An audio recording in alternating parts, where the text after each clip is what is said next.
This is me Sahitya. Welcome to my YouTube channel. So today we'll discuss about emergency provisions in our Indian Constitution. So let's begin.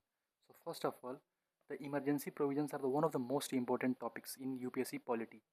So they enable the Union government to deal with extraordinary situations such as war, breakdown of constitutional machinery, financial instability, and during an emergency the constitution temporarily shifts towards the unitary form of the government to protect the nation. So we'll move to the constitutional position. So here it is part 18 and article 352 to 360 and topic is emergency provisions. So why were emergency provisions included? So the framers of the constitution wanted to ensure that national unity remains unchanged and protected. Okay, so constitutional governance continues during crisis and the union government can respond effectively to the emergencies. These provisions were largely inspired by the Weimar constitution of the Germany.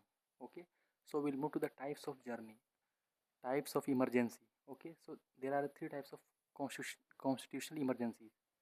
First is national emergency, deals with Article 352 and grounds war, external aggression, and armed rebellion. We'll move to the president rule, also called state emergency. Talks about Article 356 and grounds failure of the constitutional machinery of a nation or in a state. So third one is financial emergency. Talks about Article 360 and grounds threat to the financial stability or credit. So we'll discuss first of all national emergency, which talks about uh, Article 352. So grounds are the president can proclaim a national emergency if the security of the India or any part of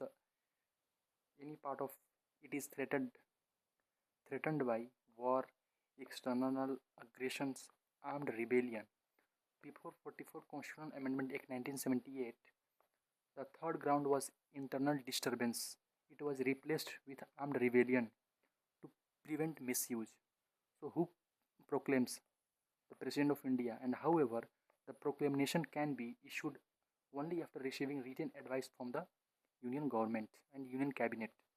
This safeguard was introduced by the 44th Constitutional Amendment and parliamentary approval, so must be approved by both houses of parliament and within 1 month of proclamation and approved requires a special majority of the total membership of the house, two-thirds of the members present and voting.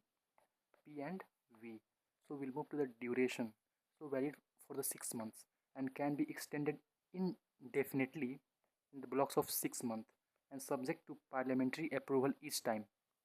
So we'll move to the revocation.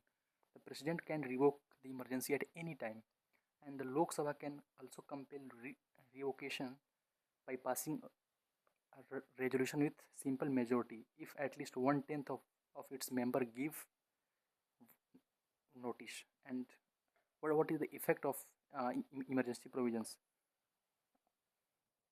We are talking here national emergency. So first one is center state relations effects.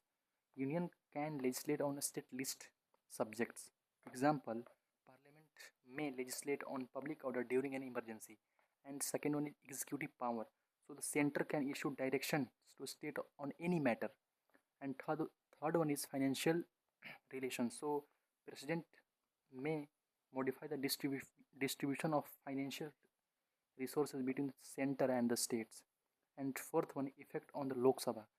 So the tenure of the Lok Sabha can be extended by 1 year at a time, but not beyond 6 months after the emergency crisis and emergency ends. Effects on fundamental rights. So Article 358 talks about suspension of Article 19 rights.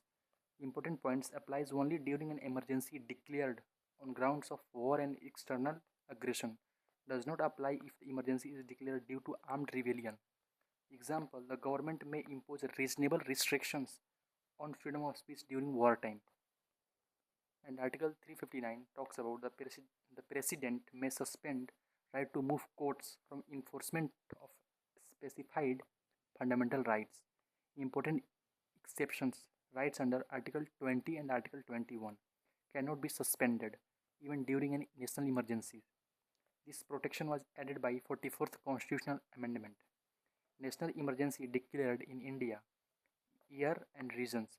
In 1962, China War, external aggressions, and in 1971, Indo-Pakistan War, external aggressions, and in 1975, internal disturbance before the 44th Amendment.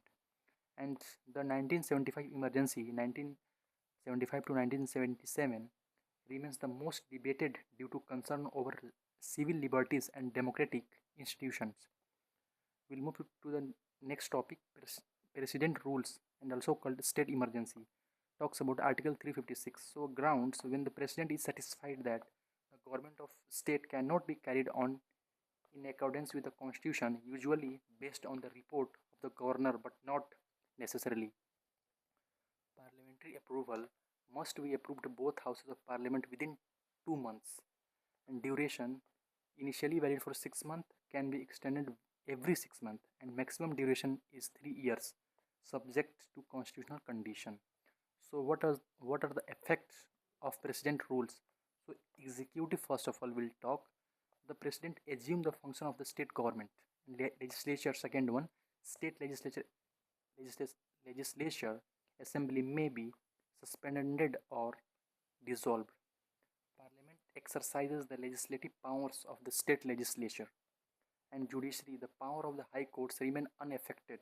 Example, if no party can form a stable government after elections, president rules may be imposed until constitutional governance is restored. And we'll move to the famous amendments. So first is judgments, amendment and judgments. So SR Bomai case 1994, Supreme Court held that judicial review applies to the proclamation under Article 356. And second one is federalism is the part of basic structure. And third one, Article 356 cannot be used arbitrarily. The judgment significantly limited misuse of president's rule. And second one, financial emergency. So Article 360 talks about and grounds when the financial stability or credit of India or any part of its territory is threatened. Parliamentary approval must be approved by both houses of parliament within 2 months. Duration continues until revoked by the president. There is no maximum time limit. Effects of the financial emergency. The president may direct states to the observe financial discipline and reduce salaries and allowance of government employees, reduce salaries of judges of the Supreme Court and High Courts, and requires state money bills to be reserved for presidential consideration.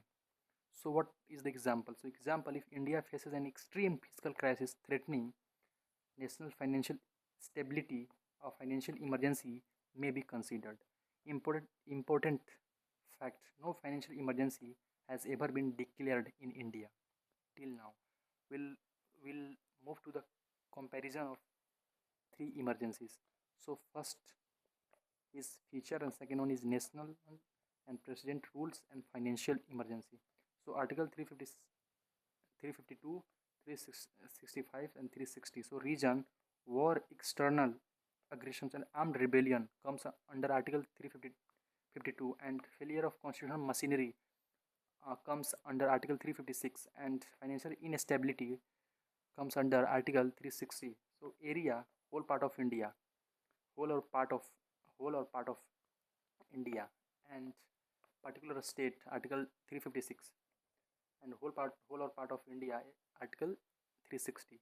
Maximum duration, no limit, 6-month approvals comes under Article 352, and 3 years maximum limit of Article 356, and no limit Article 360, also called financial emergency. Fundamental rights impact, Article 358 and 359, yes, impact.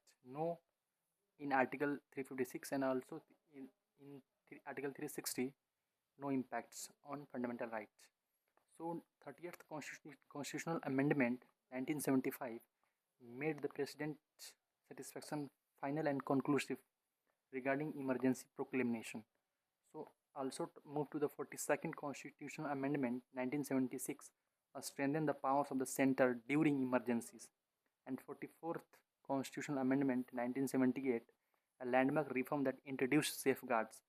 First one is replaced internal disturbance with armed rebellion, and second one is required written advice of the Union Cabinet, and third one is reduced the parliamentary approval period from 2 months to 1 month for national emergency, and second last protected Article 20 and 21, and last one allowed the Lok Sabha to initiate revocation of a national emergency.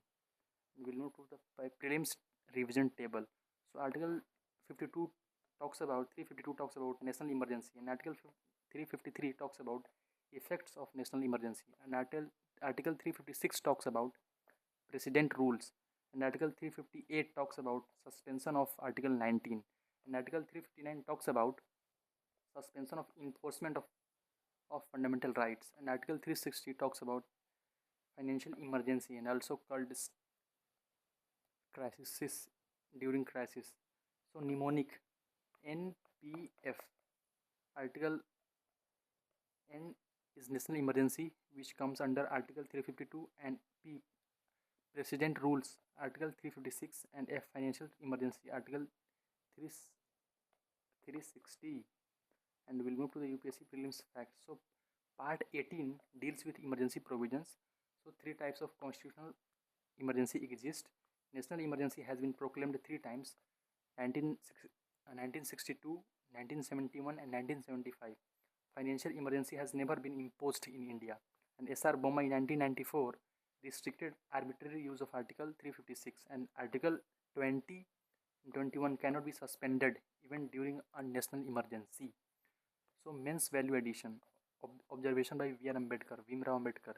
The emergency provisions are intended to protect the constitution and the nation in exceptional circumstances, not become a normal instrument of